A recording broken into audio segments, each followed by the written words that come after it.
그날 저물 때에 제자들에게 이르시되 우리가 저편으로 건너가자 하시니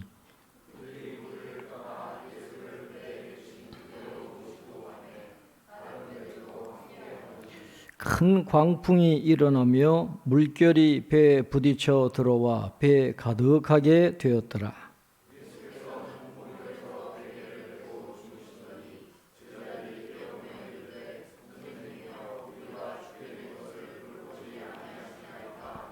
예수께서 깨어 바람을 꾸짖으시며 바다더러 이르시되 잠잠하라 고요하라 하시니 바람이 그치고 아주 잔잔하여지더라.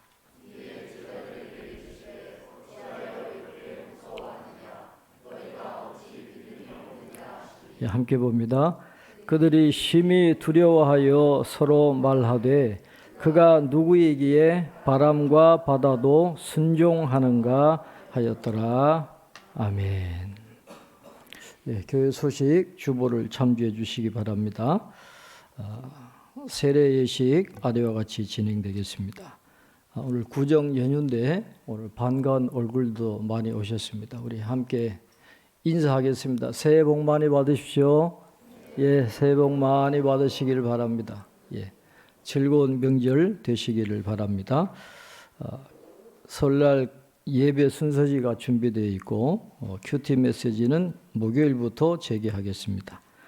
다음 주일 찬양 예배는 여전도의 헌신 예배로 드리게 되겠습니다. 예수님은 가르치는 장소가 정해져 있지 않았습니다.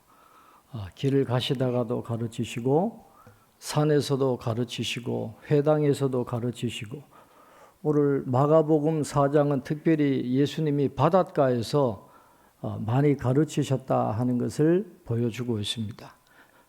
비유로 많은 가르침을 주셨어요. 우리 겨자씨 작은 도서관 출발점인 겨자씨 비유도 바로 이 마가복음 4장에서 이제 말씀을 하셨는데 많이 가르치다 보니까 날이 저물었습니다. 오늘 본문은 그날 저물 때에라는 말씀으로 시작합니다. 날이 어두워졌어요. 벌써 뭔가 암울한 분위기를 풍기죠. 어두운 가운데 있는 상황을 이야기합니다. 그날 저물 때에 예수님이 제자들에게 저편으로 가자. 이제 갈릴리를 건너서 이방의 땅으로 가자라고 말씀을 하십니다. 그러니까 예수님이 배에 타시고 그 무태에 있는 사람들에게 비유를 가르치시다가 그냥 그대로 배를 타신 채로 이제 건너가시는 것이죠. 그러니까 많은 배들이 또 주님을 따라가는 그런 가운데 있는데 문제는 큰 풍랑이 생겨가지고 어려움에 빠지게 되었다는 겁니다. 오늘 37절에 보면 큰 광풍이 일어나며 물결이 배에 부딪혀 들어와 배에 가득하게 되었더라 그랬습니다. 큰 광풍이라 그랬어요. 여러분 메가라는 말 우리가 잘 알잖아요. 메가 처치 그러면 굉장히 큰 교회입니다.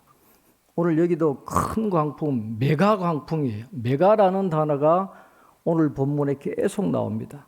그냥 뭐 조그마한 그냥 파도 치는 게 아니에요. 완전히 광풍, 아주 뒤집어 엎을 정도로 메가 강풍이 지금 불어와가지고 물결에 막 배에 부딪히고 물이 배에 들어와서 가득하게 되었더라. 그렇게 말씀을 합니다.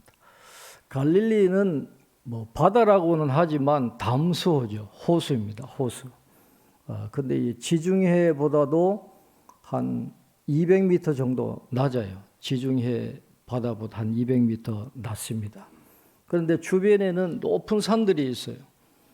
북쪽에 보면 헬몬산 우리가 잘 알잖아요. 헬몬산 한 2,600, 2,800m 되는 높은 산이 있습니다.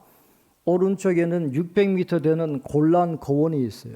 그러니까 이 갈릴리 호수를 가보면 주변은 전부 다 높은 이 계곡으로 되어 있습니다. 그러니까 이 차가운 공기가 계곡으로 내려올 때 이게 어떤 현상이 있습니다. 속도가 빨라지는 이 벤투리 효과라 그러는데, 이 바람이 협곡을 타고 내려오면서 갈릴리 호수에 도착하면 시속 한 60마일 정도의 돌풍으로 바뀐다는 거예요. 그러면 호수지만 2m, 3m짜리 그냥 이 파도가 생겨가지고 바다처럼 그렇게 물결이 휘몰아치는 그런 현상이 주로 언제 일어나느냐? 일몰을 전후해서 일어난다는 거예요. 그날 저물 때에 그랬잖아요. 그런 현상이 일어날 수 있는 그때에 아주 배를 타고 가는데 큰 광풍이 불어서 어려움에 빠졌다. 그렇게 말씀하고 있습니다. 실제로 1986년 1월에 갈릴리 호수에서 배를 하나 건졌습니다.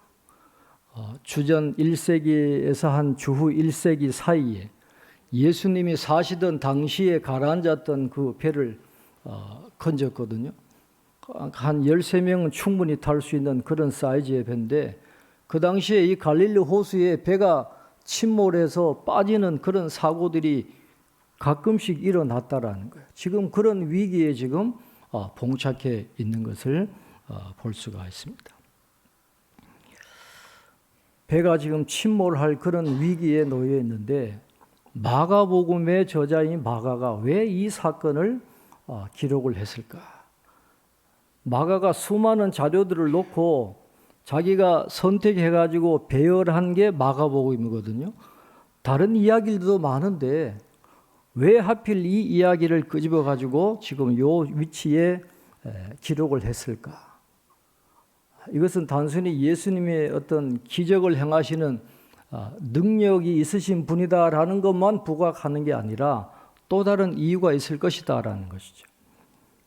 그 마가가 처음에 이 마가복음을 기록해서 보냈던, 이 처음으로 마가복음을 읽었던 교인들의 상황을 우리가 한번 살펴볼 필요가 있습니다. 이때가 언제냐 하면 네로 황제가 기독교인을 박해하잖아요. 로마에 화재가 났는데 희생양을 찾아야 되는데 이 교인들을 희생양으로 삼은 거죠. 그때부터 박해가 시작됩니다. 그리고 유대전쟁이 주후 70년에 일어나잖아요. 거기에 완전히 예루살렘이 무너지게 되죠. 바로 그 사이에요. 어간에 이 편지를 쓴 거예요. 지금 이 마가가 편지를 보내고 있는 성도들은 어떤 성도들이냐? 평화롭게 우리처럼 그렇게 믿음 생활을 하고 있는 성도들이 아닙니다. 목숨을 잃어버릴 수도 있는 박해받는 상황이에요. 고난의 상황입니다. 모든 삶의 터전을 빼앗기고 방황하는 그런 위기도 있고, 황제의 박해 때문에 죽을 수도 있는 그런 어려운 시기를 보내고 있는 성도들에게 이 말씀을 하는 거예요. 배가 부서질 위기에 있고 물이 가득 차서 침몰할 수도 있는 영적으로 굉장히 힘든 그런 시대에, 그런 때에 이 마가복음을 기록을 하고 있다라는 것이죠. 위기에 처해져 있습니다. 곧 죽을 수도 있는 그런 위기예요. 그런데 오늘 38절에 보니까 그 위기에서도 예수님은 배 뒤에 있는 베개를 베고 주무시고 계셨다라는 거예요. 이 고고학자들이나 항해 전문가들의 이야기를 들어보면 예수님이 이 베고 주무셨던 베개는 모래 주머니였을 것이다, 그렇게 봅니다. 그러니까 이 배의 균형을 잡아주기 위해서 당시의 배에 모래 주머니들을 항상 갖고 다녔다 그래요. 그러니까 작은 갑판에 공간을 만들어 가지고 바람과 파도를 피할 수 있는 공간을 만들어서 거기에다가 이 모래 주머니를 두었는데, 예수님 바로 거기에 들어가셔가지고 배의 모래 주머니를 베고 지금 주무시고 계신다라는 거예요. 그러니까 제자들이 볼 때 얼마나 황당합니까? 바람이 불고 파도가 치고 배에 물이 들어차서 자기들은 죽을 지경인데 예수님은 그냥 주무시고 편하게 주무시고 계시니까 얼마나 기가 막혀요. 그러니까 제자들이 예수님께 이르잖아요. 깨우며 이르되 그랬어요. 예수님 편안하게 주무시니까 깨우며 이르되 선생님이여 우리가 죽게 된 것을 돌보지 아니하시나이까. 얼마나 긴박했겠어요. 파도가 몰아치고 바람이 몰아치고 배가 가라앉을 그런 위기에 예수님께 살려달라고 고함친 거예요. 짧은 거지만 얼마나 긴박한 순간에 그들이 주님께 기도했다는 거죠. 한마디로 우리가 죽게 된 것을 돌아보지 않으십니까? 호소하고 울부짖는 거예요. 여러분 이건 누구의 울부짖음일까요? 지금 박해당하고 고난받고 있는 성도들의 울부짖음입니다. 우리가 이제 죽게 생겼는데 왜 우리를 돌보지 아니하십니까? 우리를 살려주세요. 당시 마가복음을 받았던 성도들의 부르짖음이 바로 이 부르짖음인 거예요. 여러분 마가복음을 끝까지 보면 예수님께서 십자가에서 가상 7언을 했다 그랬잖아요. 근데 마가복음에는 한마디밖에 없어요. 엘리 엘리 라마 사박다니 나의 하나님 어찌하여 나를 버리셨나이까. 이 한마디밖에 없어요. 그게 뭐예요? 박해받고 있는 교인들이 지금 부르짖고 있는 거예요. 어찌 우리를 버리십니까? 왜 우리를 구원해 주지 않으십니까? 선생님이여 우리의 죽게 된 것을 돌보지 아니하시나이까. 짧은 기도입니다. 여러분 기도가 길다고 해서 반드시 더 좋은 건 아닙니다. 이방인처럼 중언부언하는 것 기도보다도 긴박한 순간에 짧은 기도가 더 깊이 있는 기도가 될 수도 있다라는 거예요. 베드로가 물에 빠져갈 때 주님 걸어오신 걸 보고 뭐라 그럽니까? 주여 나를 구원하소서. 길게 말하지 않잖아요. 주여 나를 구원하소서.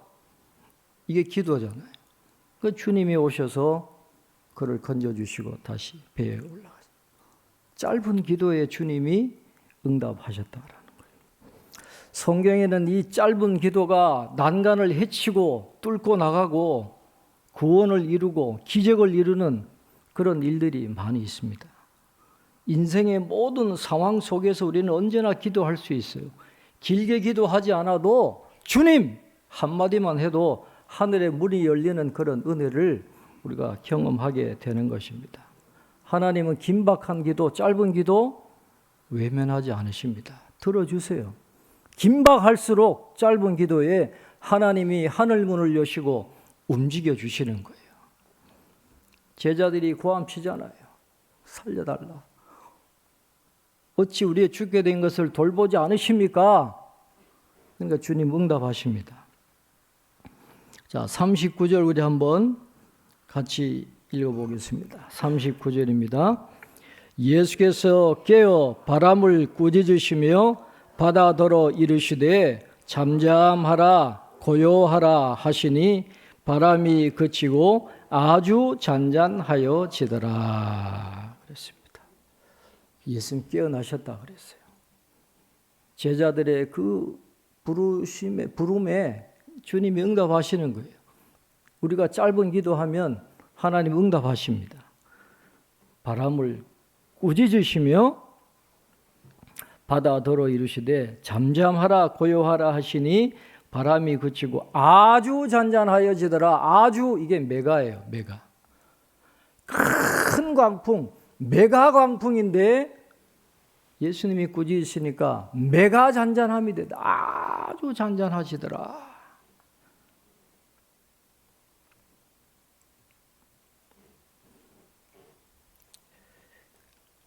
바람을 꾸짖으시며, 이 꾸짖는다는 말은 예수님이 더러운 귀신을 꾸짖으실 때 똑같은 단어가 쓰였어요. 악한 세력을 꾸짖으실 때 이 단어가 쓰였는데 예수님이 지금 바람을 꾸짖으셨다 그랬어요. 바다더러 이르시되 잠잠하라 고요하라.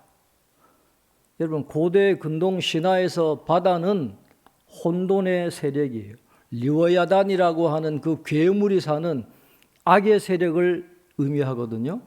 그 바다더러 예수님이 지금 말씀하시는 거예요. 잠잠하라, 고요하라. 이 고요하라 하는 이 말은 입에 재갈을 물리다 그런 뜻입니다. 이 악한 세력, 준동하는 이 세력에 예수님이 강제로 그냥 재갈을 확 물려가지고 통제하시는 그거예요. 신적인 위험이 지금 나타나 있는 만유의 주님의 놀라운 역사가 나타나는 그런 상황입니다. 창조주의 능력이 지금 나타나 있는 것이죠. 그러니까 고요하라, 잠잠하라, 이게 재갈을 물리듯이 확 재갈을 물리시니까 아주 잔잔해지는, 바람과 바다도 다 순종하는 그런 놀라운 일이 일어나고 있다라는 것이죠. 예수님은 성령의 능력을 힘입어서 이 일을 행하고 계시는 것입니다. 성령께서 역사하시면 상상할 수 없는 놀라운 일이, 제자들이 도저히 이해할 수 없는 그런 일들이 일어나게 되는 것이고, 지금도 성령은 동일하게 역사하고 계십니다. 최근에 이 선교사님들이 보고하는 내용에 의하면 지금 이슬람 또 불교 세계에 놀라운 부흥의 바람이 지금 불어오고 있다, 그렇게 이야기합니다. 그런데 이런 나라들은요, 기독교로 개종하는 순간에 가문에서 쫓겨나고요, 그 마을에서 쫓겨나고요, 모든 걸 다 잃어버리는 그런 핍박과 어려움이 있어요. 그런데도 개종하는 사람들이 지금 많이 있다라는 거예요. 여러분, 최근에 파키스탄 같은 경우에는 무슬림하고 이 기독교인하고 사소한 논쟁이 붙었어요. 근데 나중에 이 무슬림이 화가 나가지고 휘발유를 갖고 와가지고 교인한테 뿌리고 불을 질러버렸어요. 그래도 처벌받지 않아요. 기독교를 그렇게 박해합니다, 공개적으로. 그런데 그런 나라에서 지금 1,500명이 모이는 교회가 생긴 거예요. 거기에서 뜨겁게 찬양하고 예배드리는 일이 지금 오늘 이 시대에 파키스탄이라고 하는 그 나라에서 지금 일어나고 있어요. 불교 국가도 굉장히 탄압이 심하거든요. 라오스나 이런 데 가보면 정중앙에 딱 큰 사원이 자리 잡고 있습니다. 불교가 그들의 이 생각을 잡고 있고 삶을 통제하는 그런 나라에서 기독교로 개종한다? 이게 쉬운 일이 아니거든요. 그런데 태국에도 지금 기독교로 개종하는 사람들이 굉장히 많이 있고, 특히 베트남에는 호치민이라고 하는 지도자 아시잖아요. 그 호치민의 고향 마을에 복음의 씨가 들어가가지고 지금 기도처가 15개가 생겼다는 거예요. 향후 얼마 안 있으면 50개로 늘어날 예정이다, 그렇게 이야기합니다. 지금도 성령이 놀랍게 역사하고 있는데, 성령의 불이 떨어지는 곳에 놀라운 기적이 일어날 수 있는 것이죠. 태풍 같은 바람도 잔잔하게 하는 성령의 능력이 역사하면 놀라운 일이 일어나는 것입니다. 지난번에 경북 지역에 산불이 났잖아요. 의성과 안동에 산불이 나고 청송까지 갔어요. 그러니까 영덕에 있는 이 군수가 그걸 보면서 영덕까지 오는데 한 이틀 걸리겠구나, 그렇게 생각을 하고는 대책회의를 하러 사무실로 들어갔어요, 회의실로. 그런데 여러분, 이 솔방울이 불이 붙어가지고 강한 바람을 타고 그냥 영덕 쪽으로 확 간 거예요. 1시간 만에 영덕에 도착했다. 이틀 걸릴 거라고 생각했는데 1시간 만에 영덕을 덮쳐가지고 이 군수가 회의하고 나오니까 영덕이 다 불바다가 됐더라는 거예요. 성령이 역사하면 그런 일들이 얼마든지 일어날 수 있어요. 우리는 할 수 없죠. 성령이 역사하시면 바람과 바다도 잔잔하게 하시는 그런 능력을 경험하게 되는 것이죠. 마가가 지금 그걸 이야기하는 거예요. 예수님이 우리를 외면한 것 같고 하나님이 우리를 외면한 것 같고 박해하는 어려움을 모른 척 하시는 것 같지만 아니라는 거예요. 하나님 앞에 기도하면, 주님이 깨어나시기만 하면, 하나님이 도와주시기만 하면 얼마든지 이 어려움을 이겨 나갈 수 있다라고 하는 그런 용기를 주고 격려를 주기 위해서 마가복음 저자가 오늘 이 사건을 마가복음에 기록을 해 놓고 있다라는 것입니다. 그런데 여러분, 그 성령의 역사가 오늘도 있다라는 것이에요. 그러면서 예수님이 제자들이 막 그렇게 난리치니까 바람과 바다도 잔잔하게 했습니다. 그러면서 제자들에게 이렇게 이야기합니다. 40절에 보면 이에 제자들에게 이르시되 어찌하여 이렇게 무서워하느냐 너희가 어찌 믿음이 없느냐 하시니. 그랬어요. 왜 이렇게 믿음이 없느냐? 내가 너희들과 함께 있지 않느냐? 그런데도 왜 그렇게 믿음이 없느냐? 여기서 무서워했다는 말은 신뢰가 결여되었다는 거예요. 소심했다, 비겁하다라는 그런 뜻이거든요. 이 상황에 압도되어 가지고 하나님의 돌보심에 신경을 쓰지 못하는 그런 나약한 상황입니다. 그렇게 무서워하고 있던 거예요. 그 제자들의 모습이 오늘 우리의 모습은 아닐까요? 주님이 함께 가신다고 약속하셨음에도 불구하고 그걸 믿지 못하고 공포에 빠져 있는 우리의 연약한 모습이 바로 제자들의 모습 아니겠어요? 그러나 여기서 마가가 이 말씀을 기록하면서 우리에게 용기를 줍니다. 제자들이 믿음이 좋아서 구원받은 게 아니다라는 것이죠. 똑똑해서 뭐 대단해서 그게 아니에요. 믿음이 없었고 그렇게 연약한 그런 상황이었지만은 주님은 그들을 도와주셨지 않느냐. 그러니까 오늘 나약한 믿음 때문에 힘들고 미래가 불안하고 여러 가지 걱정, 염려로 넘어져도 주님이 도와주실 수 있다라는 거예요. 그걸 지금 마가가 이야기하고 있는 것입니다.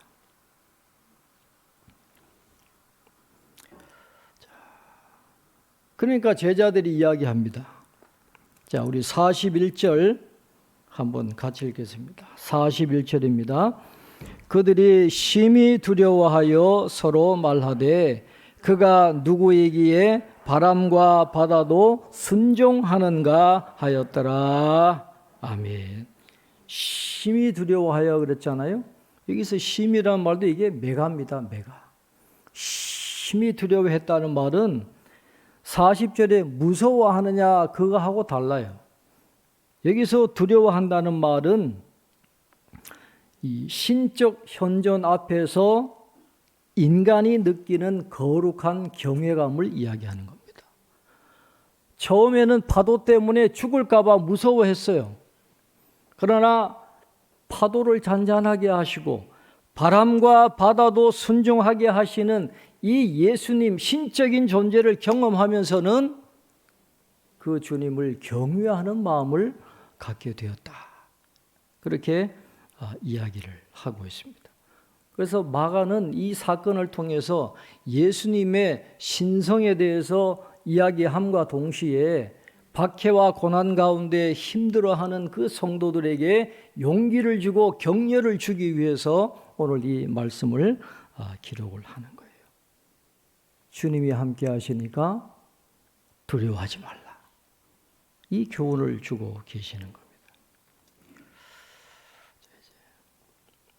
말씀을 마치겠습니다. 인도의 성자였던 이 선다 싱에게 어떤 분이 질문을 했습니다. 인생에서 가장 위험한 때가 언제입니까? 인생에서 가장 위험한 때가 언제입니까? 내가 지고 가야 할 짐이 없을 때가 인생에서 가장 위험한 때입니다. 우린 누구나 다 우리 짐이 가벼웠으면 좋겠어요. 짐이 없었으면 좋겠어요. 걱정, 근심, 불안하지 않고 기쁘고 행복하고 즐겁게 살면 좋겠는데 그때가 가장 위험할 때라는 거예요. 여러분 사람 인자 아시잖아요? 그거는 이 두 사람이 이 등지고 있는 것을 형상화한 그런 글자입니다. 사람이 등지고 있는 거예요. 그러면 이 한 사람이 없으면 어떻게 되겠어요? 쓰러질 수밖에 없어요. 그러니까 우리는 때로 지금 있는 자리가 너무 힘드니까 다 버려두고 떠나면 좋겠다. 여러분 가끔 그런 생각하지 않으세요?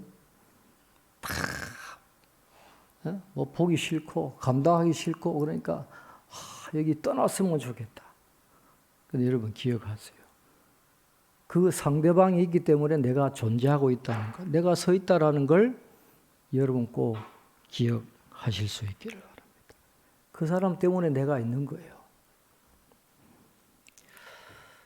아까 모래 주머니를 그때도 이 배의 균형을 잡기 위해서 모래 주머니를 넣는다 그랬잖아요. 요즘 배들도 마찬가지입니다. 먼 항해를 떠날 때에는 배 밑바닥에 물을 채워야 돼요. 그걸 평형수라 그러잖아요. 물을 적정하게 가득 채워야 파도가 몰아치고 태풍이 와도 이게 배가 무너지지 않아요. 그러나 평형수를 채우지 않으면 조그만 파도에도 이 배는 무너질 수밖에 없어요. 몰락할 수밖에 없고 침몰할 수밖에 없다라는 거예요. 그리고 인생을 흔히 항해에 비유하잖아요. 여러분 이 인생을 항해할 때 여러분은 평형수를 적절하게 채우셨습니까? 우리에겐 평형수가 있어야 돼요. 성경은 우리에게 평형수의 원조 되시는 분을 말씀합니다. 예수님이 우리의 평형수가 되어 주시겠다라는 거예요.